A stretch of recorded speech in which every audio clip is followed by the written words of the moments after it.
ఎట్టకేలకు మహేష్ బాబు సినిమాకి సంబంధించిన అప్డేట్ ఇచ్చాడు రాజమౌళి. సినిమా పూజా కార్యక్రమాలు మొదలు ఇప్పటి వరకు అసలు సినిమా గురించి ప్రస్తావించని రాజమౌళి ఈ రోజు మహేష్ పుట్టినరోజు సందర్భంగా మాత్రం ఒక పోస్టర్ రిలీజ్ చేశాడు. ఈ సినిమాకి సంబంధించిన ఫస్ట్ రివీల్ నవంబర్ 2025లో ఉండబోతుందని పేర్కొన్న ఆయన గ్లోబ్ ట్రాటర్ అనే ఒక హ్యాష్ ట్యాగ్ కూడా ఇచ్చారు. ఇక షేర్ చేసిన పోస్టర్ లో మహేష్ బాబు మెడలో త్రిశూలం నందితో కూడిన ఒక లాకెట్ ధరించాడు. మహేష్ ఛాతీ పిక్ ఇప్పుడు వైరల్. ఇక మెడపై నుంచి రక్తం కారుతూ ఉన్నట్టుగా ఉంది.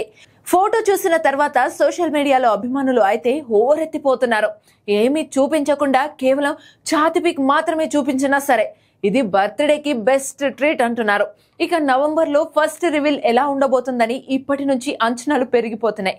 ఈ సినిమాని రాజమౌళి అత్యంత ప్రతిష్టాత్మకంగా రూపొందిస్తుండగా కేఎల్ నారాయణ ఈ సినిమాని భారీ బడ్జెట్ తో నిర్మిస్తున్నారు. ఈ సినిమాలో పృథ్వీరాజ్ సుకుమారన్తో పాటు ప్రియాంక చోప్రా నటిస్తున్నట్టు ఇప్పటికే క్లారిటీ వచ్చింది.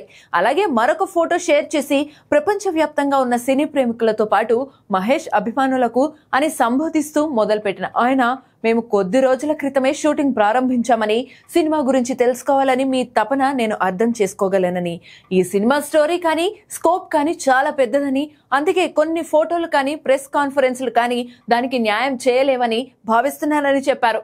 మేము ప్రస్తుతం మీకు ఎంత అద్భుతంగా సినిమాని చూపించాలనే విషయం మీద ప్రణాళికలు సిద్ధం చేసుకుంటున్నామని, అలాగే ఫస్ట్ రివీల్ కూడా అంతే అద్భుతంగా ఉండేలా ప్లాన్ చేస్తున్నామని, కాబట్టి నవంబర్ 2025 వరకు మీరు ఆగక తప్పదని, ఇంతకు ముందు ఎప్పుడు చూడనటువంటి దాన్ని మీకు చూపించే ప్రయత్నం చేస్తున్నామని, కాబట్టి కాస్త ఓపిక పట్టాల్సిందే అని జక్కన్న తేల్చేశారు.